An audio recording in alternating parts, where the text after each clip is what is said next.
नमस्कार, welcome to my channel guys. आप सबका स्वागत है मेरी channel the dark world secrets with Myra पर। आप सब सुन रहे हैं साया एपिसोड 5। शुरू करने से पहले मैं आप सबसे रिक्वेस्ट करना चाहती हूं कि अगर आप लोगों ने साया एपिसोड 1, 2, 3 और 4 नहीं देखे हैं तो प्लीज़ प्लीज़ प्लीज़ जाकर उन्हें ज़रूर देखिए। अब चलते हैं आगे। जैसा कि आप लोगों को पता है कि कहानी में अब तक क्या हुआ था। बाबा जी सिद्धार्थ को अघोरी बाबा को लेने भेजते हैं। अघोरी बाबा घर आ जाते हैं और उनके रूप को देखकर पारुल और उसकी सास दोनों डर जाते हैं। बाबा और अघोरी बाबा मिलकर बातें कर रहे होते हैं और बाबा जी अघोरी बाबा को यह बताते हैं कि उन्होंने आत्मा की मुक्ति के लिए पूर्णिमा की रात को चुना है। अघोरी बाबा पंडित जी की इस बात से सहमत हो जाते हैं क्योंकि उन्हें पता है कि पूर्णिमा की रात को आत्माओं की शक्ति कुछ कम हो जाती है। अघोरी बाबा भी इस बात से सहमत थे, इसीलिए उन्होंने एक लंबी सी सूची बनाकर सिद्धार्थ को पकड़ा दी थी क्योंकि उन्हें उस पूजा के लिए बहुत सारे सामान की आवश्यकता थी। सिद्धार्थ सारा सामान लेकर वापस आ जाते हैं। अब सबको बस पूर्णिमा के रात का इंतजार है। कहानी आगे। पारुल रात भर जागी है। कल पूर्णिमा का दिन है। पारुल को बेचैनी हो रही है और नींद नहीं आ रही। वह मन ही मन सोचती है कि न जाने कल क्या होगा। कल हम सब लोगों का उस आत्मा से सामना होने वाला है। न जाने वह क्या करेगी। कहीं किसी को नुकसान तो नहीं पहुंचा देगी, कहीं कोई अनहोनी तो नहीं हो जाएगी और कोई हादसा तो नहीं होगा, क्योंकि वह आत्मा बहुत ज़्यादा शक्तिशाली है और अपने आप को बचाने के लिए वह कुछ न कुछ ज़रूर करेगी। वह उनकी बर्बादी के लिए ही इस घर में आई हुई है। भोर होते ही पारुल बिस्तर छोड़ देती है। पारुल की सास को भी रात भर नींद नहीं आती। एक बेचैनी सी घर के सभी सदस्यों में बनी रहती है। उधर बाबा जी और अघोरी बाबा अपनी पूजा की तैयारी में लगे हुए थे। अघोरी बाबा आते हैं और पारुल से पूछते हैं कि बेटा, इस घर में कोई ऐसा कक्ष है जो मुख्य कक्ष हो और सभी कक्षों से जुड़ा हुआ हो, और खास करके पूजा घर से? मुझे अपनी पूजा के लिए वही स्थान चाहिए। पारुल बाबा जी को बताती है कि बाबा जी, घर के निचले तल्ले पर बेसमेंट बना हुआ है। हमारे घर में बस एक वही बड़ा कक्ष है जो कि सारे कक्षों से जुड़ा हुआ है। आपकी पूजा के लिए वही स्थान उचित रहेगा। चलिए, मैं आपको ले चलती हूँ। बाबा जी पारुल के पीछे पीछे चलने लगते हैं। पारुल बाबा जी को लेकर जा रही होती है और उसे डर भी लग रहा होता है। पारुल कुछ ही देर में बेसमेंट में पहुंच जाती है और बाबा जी को बता देती है कि बाबा जी, यही वह जगह है जिसके बारे में मैं आपको बता रही थी। बाबा जी बेसमेंट में पहुंचने के बाद बेसमेंट को अच्छे से देखते हैं। वह चारों तरफ आंखें घुमाकर अच्छे से बेसमेंट का मुआयना कर रहे होते हैं और कहते हैं, ठीक है बेटा, अब तुम यहाँ से जा सकती हो। पारुल जैसे ही जाने के लिए मुड़ने लगती है, बाबा जी एक बार फिर से पारुल को आवाज़ देते हैं। इस बार पारुल डर जाती है। उसकी सांसें थोड़ी तेज चलने लगती हैं और धड़कन उसे महसूस होने लगती है। पारुल धीरे धीरे से बाबा जी की तरफ मुड़कर देखती है। बाबा जी पारुल की तरफ देखते हुए कहते हैं, आप सिद्धार्थ को यहाँ भेज देना सारी पूजा की सामग्री के साथ। जैसे ही बाबा जी की बात पारुल के कानों में पड़ती है तो वह एक राहत की सांस लेती है और एक ठंडी गहरी सांस छोड़ते हुए कहती है, ठीक है बाबा जी, और वह वहाँ से चली जाती है। पारुल जब आती है तो उसे सिद्धार्थ दिखाई देता है। पारुल सिद्धार्थ के पास जाती है और कहती है, सिद्धार्थ जी, आपको बाबा जी ने पूजा की सामग्री के साथ बेसमेंट में बुलाया है। सिद्धार्थ अचरज से पूछते हैं, बाबा जी बेसमेंट में क्या कर रहे हैं? पारुल सिद्धार्थ की तरफ देखकर उन्हें बताती है कि बाबा जी ने पूजा के लिए मुझसे एक ऐसे कक्ष के बारे में पूछा था जो कि हर कक्ष से जुड़ा हुआ हो, और हमारे घर में केवल बेसमेंट में ही एक ऐसा कक्ष बना हुआ है जो हर कक्ष से जुड़ा हुआ है। सिद्धार्थ पारुल की बात सुनने के बाद हाँ में सर हिला देते हैं और पूजा की सारी सामग्री उठाते हैं और निचले कक्ष की तरफ निकल पड़ते हैं।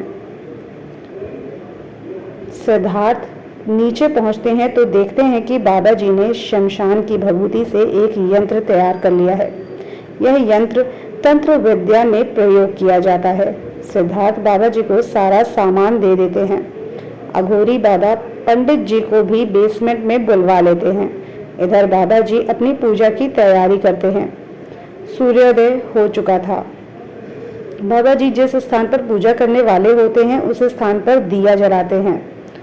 बाबा जी पारुल से कहते हैं कि बेटा, अभी पूजा करने का सही समय नहीं आया है, परंतु दिया जलाकर और पूरे घर में गंगा जल छिड़क कर हम घर की पूजा का शुभारंभ कर देते हैं। हमें रात्रि की प्रतीक्षा करनी होगी। पारुल, परंतु हमें रात्रि की प्रतीक्षा करने की क्या जरूरत है? बाबा जी, हम यह कार्य अभी भी तो कर सकते हैं ना। रात के वक्त अगर वह अधिक शक्तिशाली हो गई तो उसका सामना करना मुश्किल हो जाएगा, और फिर अगर उसने आदित्य को कोई नुकसान पहुंचा दिया तो? बाबा जी, नहीं पुत्री, यह कार्य अभी नहीं किया जा सकता। इस कार्य को करने से अभी कोई लाभ प्राप्त नहीं होगा, क्योंकि वह आत्मा इस वक्त हमारे बुलाने पर नहीं आएगी। रात्रि में वह हमारे बुलाने पर आएगी, क्योंकि रात्रि के समय में उसकी ताकत बेशक से कम हो जाती है, परंतु उसके पास उसकी शक्तियां होती हैं। पूर्णिमा के चांद की रोशनी जब उस पर पड़ेगी और उसकी ताकत को कम कर देगी और वह हमारे सामने आ जाएगी, परंतु दिन के उजाले में उसकी शक्तियां नहीं होती, इसलिए शायद वह हमारे बुलाने पर न आए। पारुल बाबा जी से कहती है कि लेकिन बाबा जी, दिन में भी तो आत्मा की शक्तियां कम होती हैं और सूर्योदय की जो रोशनी होती है वह भी तो, यदि आत्मा उसका सामना करे तो उसकी शक्ति कमजोर होने लगती है। बाबा जी पारुल से कहते हैं, तुम सही कह रही हो, लेकिन अक्सर यह आत्माएं रात के वक्त ही बाहर आती हैं, क्योंकि यह कितनी भी कमजोर हो रात के वक्त उनके पास उनकी शक्तियां होती हैं। उन्होंने अपने लिए सिर्फ रात के पहर को चुना है। जितना अधिक अंधेरा होता है, इंसान के मन में डर उतना अधिक होता है, और बुरी शक्तियों की ताकत हमारे मन का डर ही होता है। तुम्हें यह बात अभी नहीं पता, परंतु तुम जितना अधिक डरोगी, यह नकारात्मक शक्तियां तुम पर उतनी ही अधिक हावी होती हैं। और एक बात तुम्हें और बता देना चाहता हूँ, यह पूजा हमें 3 बजे से पहले ही करनी होगी, क्योंकि 3 बजे के बाद उनकी शक्तियां बहुत अधिक बढ़ जाती हैं। बेशक से पूर्णिमा की रात हो, जैसे जैसे चांद ढलने लगेगा वैसे वैसे इस आत्मा की शक्ति बढ़ने भी लगेगी, और जैसे जैसे चांद अपने चरम पर रहेगा इसकी शक्ति कमजोर होगी। सब लोग रात्रि की प्रतीक्षा कर रहे हैं। रात्रि होने में अभी 2 घंटे शेष हैं। बाबा जी अपने अपने स्थान पर विराजमान हो जाते हैं। बाबा जी एक हवन कुंड को तैयार करते हैं। हवन कुंड के पास नारियल, कपूर, रोली, धूपबत्ती, दिया, घी और अनेकों हवन सामग्रियां रखी हुई हैं। पूजा का सही समय आरंभ हो चुका है। इधर बाबा जी हवन कुंड में घी डालते हैं, उधर बाबा जी भी यही कर रहे हैं। हवन कुंड में घी डालने के पश्चात वह लोग हवन में अग्नि प्रज्वलित कर देते हैं। बाबा जी प्रभु का स्मरण करते हैं और अघोरी बाबा जी काली माता की स्तुति करते हैं। बाबा जी हवन कुंड में अग्नि के समक्ष हाथ जोड़कर प्रार्थना करते हैं कि हे प्रभु, हमारी पूजा को स्वीकृति दें और हमें आशीर्वाद दें कि हमारी पूजा सफल हो। दोनों बाबा मंत्रोच्चार करते हुए हवन की अग्नि में हवन सामग्री को समाहित कर रहे होते हैं और भगवान का स्मरण करते जाते हैं कि इतने में उन्हें जोर जोर से चीखने चिल्लाने की आवाजें आने लगती हैं। पंडित जी हवन कुंड में हवन की सामग्री घी डालकर लगातार ईश्वर का मंत्र उच्चार कर रहे होते हैं। दूसरी तरफ अघोरी बाबा तंत्र के मंत्रों का उच्चारण लगातार किए जा रहे थे। उन्होंने एक मुर्गी की आहुति उस हवन कुंड में दी थी। फिर उन्होंने रक्त भी चढ़ाया था। उन्होंने उसके पास एक मदिरा की बोतल रखी थी और कुछ भोग भी रखा हुआ था, ताकि वह आत्मा लालच में आ जाए। इधर पंडित जी उसे कमजोर करने के लिए लगातार मंत्रोच्चार किए जा रहे थे। आत्मा की शक्ति को कम करने के लिए उन्हें सात्विक मंत्रों की आवश्यकता थी। वह लगातार मंत्रों का प्रयोग करके उस आत्मा को वहां पर बुलाने पर विवश कर रहे थे। वह दोनों मिलकर उस आत्मा को वहाँ पर बुलाने के लिए लगातार मंत्रोच्चार किए जा रहे थे। वह उसका सत्य जानना चाहते थे। लगातार मंत्र पढ़ते हुए 1 घंटा हो चुका था। तभी वह आत्मा गुस्से से गुर्रा रही थी और वहाँ पर पहुँच जाती है। वह गुस्से के कारण थर थर काँप रही थी। वह जहाँ खड़ी थी वहाँ पर एक यंत्र बना हुआ था, जैसे बाबा जी और अघोरी दोनों ने मिलकर बनाया था, जिसकी शक्ति बहुत अधिक थी। आत्मा के बाल बिखरे हुए थे, आंखें बड़ी और लाल हो रखी थीं, माथे पर बल पड़े हुए थे और वह चिल्ला रही थी, बंद करो, बंद करो, बंद करो इसे।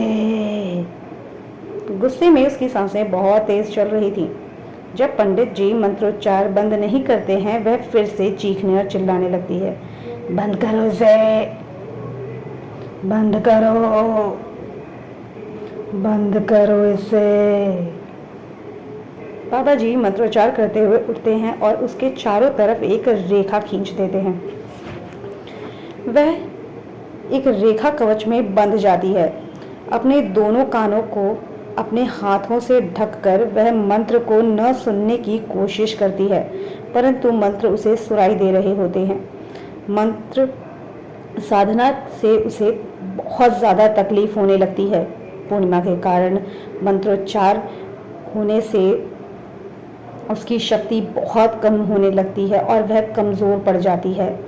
इतने में अघोरी बाबा जी उठते हैं और बाबा जी को लगातार मंत्रोच्चार करते रहने के लिए कहते हैं। अघोरी बाबा जी पूछते हैं, बता कौन है तू? आत्मा गुर्राते हुए कहती है, नहीं बताऊंगी, नहीं बताऊंगी कौन हूँ मैं। वह जोर जोर से हंसने लगती है, हा हा हा हा हा हा। तो मेरी कमजोरी जानना चाहता है ना?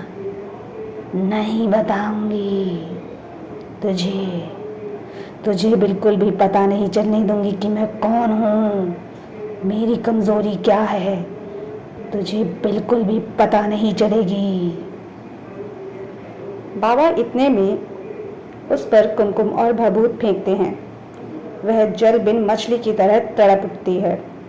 बताती है, तू याद जानती नहीं कि हम लोग क्या कर सकते हैं। बता दे कौन है तू, बता दे, नहीं तो तुझे और तड़पना पड़ेगा। हम तुझे और सज़ा नहीं देना चाहते, वैसे ही वर्षों से तड़प रही है। हम तेरी मुक्ति का मार्ग ढूंढना चाहते हैं। बता कौन है तू और क्या चाहती है? आत्मा, नहीं बताऊंगी, नहीं बताऊंगी, नहीं बताऊंगी। वह चिल्लाकर जोर जोर से चीखने लगती है और उसकी आवाज़ पूरे बेसमेंट में गूंज रही थी। बाबा जी फिर से रोली और भभूत उस पर छिड़क देते हैं। वह कराह उठती है, बता दे कौन है तू? आत्मा, मुझे इतना कमज़ोर ना समझ। मेरी जो यह शक्ति है, यह बदले की आग से आई है। मैं तुझे नहीं बताऊंगी कि कौन हूँ। मुझे बदला चाहिए, बस बदला। बाबा जी, जब तुझे यहाँ कोई जानता ही नहीं है तो तुम बदला किससे लेने आई हो? जो यहाँ तो किसी को तुम जानती ही नहीं और किसी ने तेरा कुछ बिगाड़ा ही नहीं, तो तू बदला किससे लेने आई है? जब उसने तेरे साथ कुछ गलत किया ही नहीं, वह तो बेकसूर है और तू उसे मार देना चाहती है और अपनी इच्छा को पूरा करने के लिए तू बदले का नाम देना चाहती है। आत्मा, है बदला, मेरा बदला है आदित्य से। बाबा जी कुछ चिंतित होकर मन ही मन सोच रहे थे कि आदित्य ने तो मुझसे कहा था कि वह आत्मा को बिल्कुल भी नहीं जानता, परंतु यह कह रही है कि यह उससे बदला लेने के लिए आई है। पर जब वह इसे जानता ही नहीं तो यह किस बात का बदला लेने आई है? आत्मा, तू यही सोच रहा है ना कि किस बात का बदला? तू जानता नहीं है कि मैं कौन हूँ, तो सुन। मैं बताती हूँ। आत्मा हल्का सा रोने और सिसकने लगती है। मेरा नाम अमरप्रीत है। मेरा नया नया ब्याह हुआ था। मैं बड़ी खुश थी, लेकिन मुझे इस बात का ज़रा भी अंदाज़ा नहीं था कि मेरे पति को इस ब्याह से बिल्कुल भी खुशी नहीं है। वह तो मुझसे शादी करना ही नहीं चाहता था। मैं एक अमीर परिवार से थी, इसीलिए उसने मुझसे शादी की। उसे मेरे माता पिता के पैसों का लालच था और मेरे घर वालों से एक ज़मीन भी उसके नाम उसने करवा ली थी। सब कुछ होने के बाद भी मैं खुश थी। मुझे लगा कि यह मेरी ज़िंदगी की नई शुरुआत है। मेरा जीवन साथी मुझे अपनाना चाहता है, पर ऐसी बात नहीं थी। मैं ससुराल पहुंची। शादी के बाद कई रस्में हुई। सब में समय निकल गया, कुछ समझ ही नहीं आया। लेकिन इतने दिनों में उसने कभी मुझसे बात करने की कोशिश तक नहीं की। मैं सोचती थी कि शायद वो थका है और मुझे जानता नहीं है, इसीलिए मुझसे बात करने में उसे दिक्कत होती है। देखते ही देखते पग फेरों की रस्म आ गई। मैं मायके चली आई। जब वह मुझे वापस लेने आए तो उन्होंने पहले से ही किसी के साथ मिलकर मुझे मारने की साजिश रच रखी थी। हम लोग घर की तरफ निकल रहे थे। हमारे घर के रास्ते में वह सुनसान रास्ता नहीं आता, पर इन्होंने फिर भी उस सुनसान रास्ते से ही गाड़ी निकालने की सोची और उस तरफ गाड़ी मोड़ ली। उसके बाद रास्ते में हमें कुछ लुटेरों ने घेर लिया। उन्होंने मेरे गहने लूट लिए और मुझे बहुत मारा भी और मेरे साथ बदतमीजी भी की। मेरा पति वहीं था। उसने कुछ नहीं किया। उसने मुझे बचाने की कोशिश भी नहीं की। मैं बेहोश होने लगी। मुझे लग रहा था कि मैं एक हादसे का शिकार हो गई। तभी जब मुझे लगा कि मैं होश खोने लगी हूँ और मेरे पति ने सोचा कि शायद ये अब इस दुनिया में नहीं रही, और वह धीरे धीरे चलकर मेरे पास आया। उसने मेरे सारे गहने जो बचे थे वो भी उतार लिए। मुझे हल्का हल्का सा होश आने लगा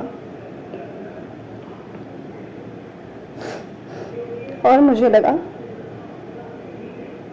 कि अब तक मैं जो सोच रही थी वो सब गलत था।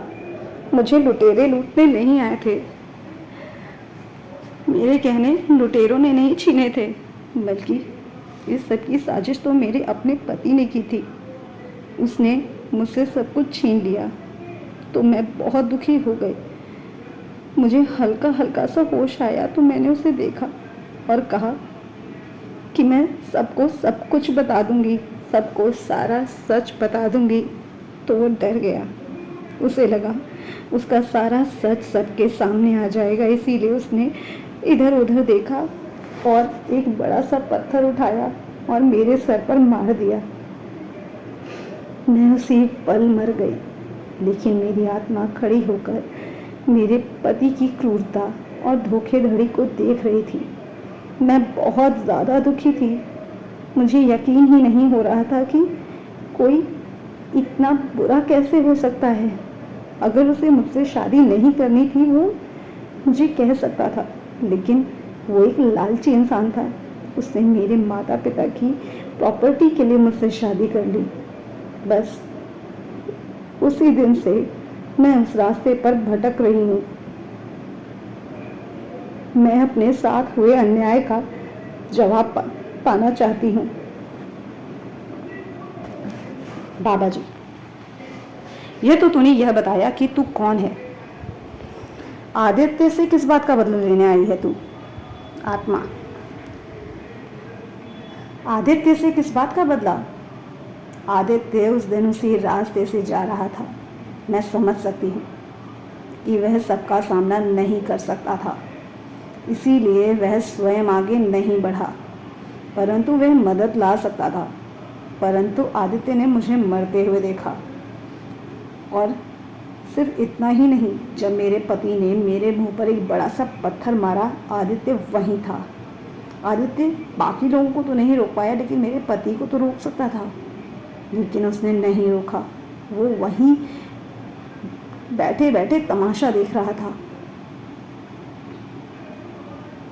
अब मेरी आत्मा भटक रही थी उन सबसे बदला लेने के लिए जिन्होंने मेरे साथ ये सब कुछ किया, लेकिन उस रास्ते से कभी कोई नहीं गुजरा।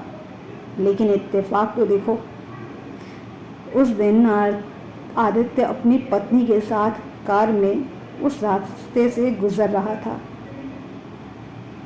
जब वह आपसे मिले उसने मुझे पहचाना नहीं, और उसी दिन से मैं आदित्य के साथ उसके घर आ गई। मुझे उससे बदला चाहिए था। आदित्य ने तुम्हारे साथ कुछ गलत नहीं किया। आदित्य को छोड़ दो, उसके परिवार को छोड़ दो, पंडित जी ने कहा। आत्मा, नहीं जाऊंगी, इतनी आसानी से नहीं जाऊंगी। तुम क्या चाहते हो, मैं इतनी आसानी से चली जाऊं? हाँ, मेरा बदला है। मेरे साथ जो कुछ हुआ वह गलत था, और आदित्य चाहता तो उसे रोक सकता था, लेकिन आदित्य ने कोशिश भी नहीं की। इसीलिए आदित्य को भी इसका खामियाजा भुगतना पड़ेगा। बाबा जी, तो बता तू कैसे जाएगी? आत्मा, मैं आदित्य के पूरे खानदान को खत्म कर दूंगी। मुझे उस आदमी से भी बदला चाहिए जिसने मुझे धोखे से मारा। उसने मेरे साथ धोखा किया, मेरा सब कुछ छीन लिया और मुझे मार दिया। बाद में पता चला कि वह लुटेरे भी उसी की साजिश के तहत वहां आए थे। बाबा जी, गलती तो आदित्य की थी, और उसकी गलती की सज़ा तो तुम उसे दे ही चुकी हो। उसके पूरे खानदान को किस बात की गलती की सज़ा देना चाहती हो? उनसे किस बात का बदला ले रही हो? आत्मा, बदला तो मैंने अभी लिया ही नहीं, बदला तो मेरा अब शुरू होगा। अब आदित्य कमज़ोर हो गया है, अपने परिवार को बचा नहीं पाएगा। मुझसे अपनी आंखों के सामने अपने परिवार को मरते हुए देखेगा, जैसे मुझे मरते हुए देखा था। तब मेरा बदला पूरा होगा। जैसे उसने मुझे मरने के लिए छोड़ दिया था, अब मैं उसके सामने उसके परिवार के एक एक सदस्य को मार दूंगी। बाबा जी, बेचारे इन सभी बेकसूरों को मारकर तुझे क्या मिलेगा? आत्मा,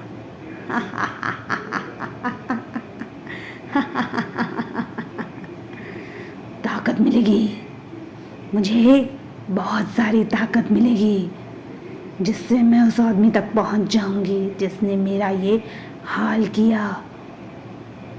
बाबा जी, अगर मैं तुझे वह आदमी लाकर दे दूं तो क्या तू इन सबको छोड़ देगी?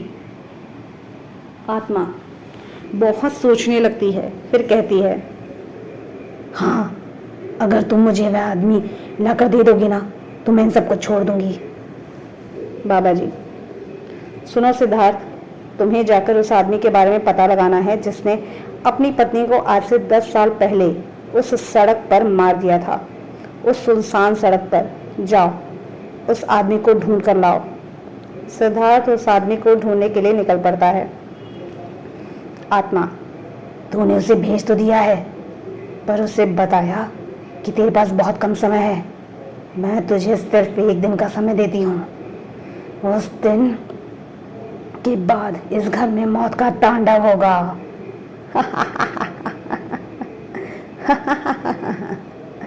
ऐसा कहकर वो बैठ जाती है उसी गोले में और झूमने लगती है। बाबा जी, चिंता ना करो, तुम्हें वह आदमी अवश्य मिलेगा। फिर उसे मारकर अपना बदला पूरा कर लेना। तब तक तू इस बंधन में ही रहेगी। आत्मा, हाँ, मैं इस बंधन में ही रहूंगी। मैं इस बंधन को पार करके कहीं भी नहीं जा सकती। अगले दिन सिद्धार्थ सुबह सुबह वापस आ जाते हैं। पर सिद्धार्थ तो खाली हाथ हैं। बाबा जी। सिद्धार्थ, वह व्यक्ति मिला क्या तुम्हें? सिद्धार्थ, बाबा जी एक बुरी खबर है। पता चला है कि जिस आदमी ने पत्नी को मारा था उस आदमी की एक विमान दुर्घटना में मौत हो चुकी है। मैं उस आदमी को नहीं ला सकता। बाबा जी, यह तो बहुत बड़ी समस्या हो गई सिद्धार्थ। अब इस आत्मा की मुक्ति के लिए हमें कोई और उपाय सोचना पड़ेगा। आत्मा, क्या हुआ? ले आया तू उसे? बाबा जी, वह व्यक्ति तो मर चुका है, उसे मैं कैसे ला सकता हूँ? आत्मा, नहीं, वो मर नहीं सकता। मेरा बदला कैसे पूरा होगा? उससे मुझे मारना है। उसने मुझे मारा था, मैं उससे बदला लूंगी। मुझे वो आदमी चाहिए। मैं नहीं जानती, कहीं से भी लाओ उस आदमी को, पर मुझे वो आदमी चाहिए, नहीं तो मैं सबको मार दूंगी। अब मुझे कोई नहीं रोक सकता। बाबा जी सिद्धार्थ को आवाज देते हैं। सिद्धार्थ, आदित्य के साथ तुरंत गाड़ी लेकर जाओ। उस जगह का पता लगाओ जहां पर यह आत्मा पहली बार आदित्य से टकराई थी। सिद्धार्थ तुरंत भागकर आदित्य के पास जाते हैं, आदित्य को लेते हैं और वह आदित्य से सारी बात बता देते हैं। आदित्य थोड़ा सा कमजोर हो गया है, लेकिन वह अपने परिवार के लिए हिम्मत जुटा ही लेता है। इधर बाबा जी हवन और पूजा करते रहते हैं। बाबा जी सिद्धार्थ को यह भी बता देते हैं कि वह जगह मिल जाए तो उस जगह पर कुछ ढूंढने की कोशिश करना। उस आत्मा से जुड़ी कोई भी चीज अगर तुम्हें मिल जाती है तो उसे अग्नि में स्वाहा कर देना। मुझे ऐसा प्रतीत हो रहा है कि जैसे उस जगह पर किसी ने उस आत्मा की लाश गाड़ी हुई है, तभी आज तक यह आत्मा इस तरीके से भटक रही है। आदित्य के कथन अनुसार सिद्धार्थ आदित्य को लेकर उस जगह पर पहुंच जाते हैं। दोनों उधर पहुंचकर लाश ढूंढने की कोशिश करते हैं। दोनों को लाश नहीं मिलती। लाश मिलने में बहुत ज़्यादा समय लग जाता है क्योंकि इस घटना को घटे हुए करीब 10 साल हो चुके हैं, जिससे अब यह अंदाज़ा लगाना कि वह लाश कहाँ हो सकती है बहुत ज़्यादा मुश्किल था। सिद्धार्थ आदित्य को अपनी पत्नी को फ़ोन करने को कहते हैं। आदित्य अपनी पत्नी को फ़ोन करते हैं और उसे अपना फ़ोन बाबा जी को देने को कहते हैं। सिद्धार्थ बाबा जी को यह बताते हैं कि बाबा जी, हम उस स्थान पर पहुंच गए हैं जहां पर आदित्य को वह आत्मा पहली बार मिली थी, परंतु यहां पर यह पता लगाना मुश्किल हो रहा है कि उसकी लाश कहां पर हो सकती है, क्योंकि यह घटना घटे अब 10 साल हो चुके हैं और 10 साल पहले की घटी हुई घटना की मिट्टी और लाश कहां हो सकती है, यह अंदाज़ा लगाना बहुत ज़्यादा मुश्किल हो रहा है। उस आत्मा को बाबा जी की चाल समझ में आ जाती है। वह चिढ़ जाती है और गुस्से से घुर्राकर बाबा जी की तरफ लाल आंखें कर देखने लगती है और कहती है, धोखेबाज, तूने भी मुझे धोखा दिया। हाँ, तुम सब एक जैसे हो, तुम सब धोखा देते हो। हाँ, वह ऐसा कहकर गुस्से में उठकर बाहर आने की कोशिश करती है, लेकिन वह जैसे ही बाहर आने लगती है तो देखती है कि उसे एक जोरदार झटका लगा है। तभी उसकी नज़र उस सुरक्षा कवच पर पड़ जाती है जो बाबा जी ने बनाया था, वह सुरक्षा घेरा जिसके अंदर उसको कैद किया गया था। इसकी वजह से आत्मा बहुत ज़्यादा गुस्सा हो जाती है और चीखने चिल्लाने लगती है।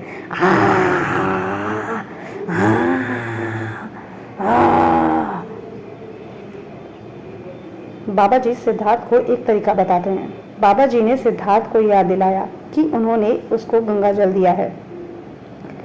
मैं गंगा जल जिस मिट्टी पर पड़ते ही धुआं धुआं सा होने लगेगा, समझ जाना कि उस आत्मा की लाश उसी जगह पर है। सिद्धार्थ जमीन पर जल छिड़कना शुरू कर देते हैं कि अचानक से तेज आंधी चलने लगती है। धूल उड़कर उनकी आंखों में पड़ने लगती है। सिद्धार्थ के लिए जल छिड़कना मुश्किल होने लगता है। हवा का झोंका इतनी तेजी से आता है कि वह आदित्य और सिद्धार्थ को पीछे की तरफ धकेल रहा होता है। सिद्धार्थ फिर भी हिम्मत करके जमीन पर जल छिड़कने लगते हैं। एक जगह आती है जहां पर वह जल धुआं धुआं सा उड़ने लगता है। सिद्धार्थ जगह पर खुदाई कर देते हैं। खुदाई करने के दौरान हवा और तेज चलने लगती है। कई पेड़ गिरने लगते हैं। उन्हें अजीब सी आवाजें आने लगती है, जैसे कोई गुर्रा रहा हो। पेड़ों के गिरने और उनकी आवाज़ से सिद्धार्थ और आदित्य बहुत ज़्यादा डर जाते हैं, पर फिर भी सिद्धार्थ यह जानते हैं कि उस आत्मा से मुक्ति के लिए उन्हें यह लाश बाहर निकालनी ही पड़ेगी और उसे अग्नि में प्रज्वलित करना ही होगा। सिद्धार्थ खुदाई करते रहते हैं और लगातार खुदाई करने के बाद लाश बाहर आ जाती है। लाश अब लाश नहीं, कंकाल का रूप ले चुकी थी। सिर्फ हड्डियां ही बची थीं, जिन पर दाग लगे हुए थे। अचानक से हवा चलनी बंद हो जाती है। सिद्धार्थ आदित्य को पेट्रोल लाने के लिए भेज देते हैं। आदित्य पेट्रोल लेने जा ही रहा होता है कि अचानक से गाड़ी शुरू हो जाती है और उसकी तरफ चलने लगती है, जिसके कारण आदित्य डर जाता है और बड़ी बड़ी आंखें करके अपनी गाड़ी की तरफ देखने लगता है। उस गाड़ी में इस वक्त कोई भी नहीं बैठा होता। आदित्य भागने लगता है, पर गाड़ी की रफ्तार बहुत ज़्यादा तेज होती है। आदित्य भागते भागते थक जाता है और अचानक से गिर जाता है, जिसके कारण गाड़ी रुक जाती है। पर आदित्य गहरी लंबी सांसें लेने के बाद एक बार फिर से खड़ा होता है तो गाड़ी फिर से रेस लेने लगती है और आदित्य के पीछे पीछे तेजी से चलने लगती है। आदित्य इस वक्त बहुत ज़्यादा डरा हुआ है। वह भाग रहा है और हाँफ रहा है। आदित्य को देखकर इस वक्त सिद्धार्थ भी डर जाता है। आदित्य की ऐसी हालत देखकर सिद्धार्थ समझ जाता है कि आदित्य पेट्रोल नहीं ला सकता। उसे लगता है कि आत्मा को भ्रमित करना आवश्यक हो गया है। इधर बाबा जी भी हवन करके आत्मा की शक्ति पर काबू पाने की कोशिश करते हैं, परंतु आत्मा इस वक्त अपने कंकाल के पास है तो उसकी ताकत बहुत ज़्यादा बढ़ गई होती है। सिद्धार्थ जैसे तैसे घास फूस इकट्ठा करके उस कंकाल के ऊपर डाल देते हैं और आदित्य को आवाज़ देते हैं और गंगा जल छिड़क कर उस कंकाल पर आदित्य को आग लगाने को कहते हैं। आदित्य माचिस जलाने की कोशिश करता है, तभी एक हवा का झोंका आता है और तिल्ली बुझ जाती है, जैसे किसी ने फूंक मारी हो। आदित्य फिर कोशिश करता है, फिर से वही होता है। अब आदित्य कंकाल के पास नीचे बैठकर हवा को रोकते हुए माचिस की तीली को जलाने की कोशिश करता है और तीली जल जाती है। आदित्य सावधानी रखते हुए तीली को उस कंकाल पर फेंक देता है और तीली बुझ जाती है। आदित्य और सिद्धार्थ डर जाते हैं। वह घबराकर एक दूसरे को देखते हैं कि तभी एक जोरदार अट्टहास की आवाज़ गूंज उठती है।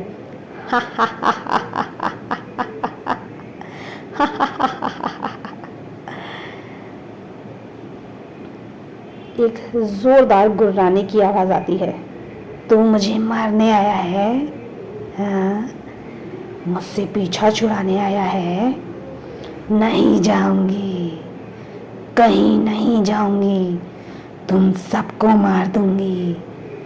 मरोगे, तुम सब मरोगे।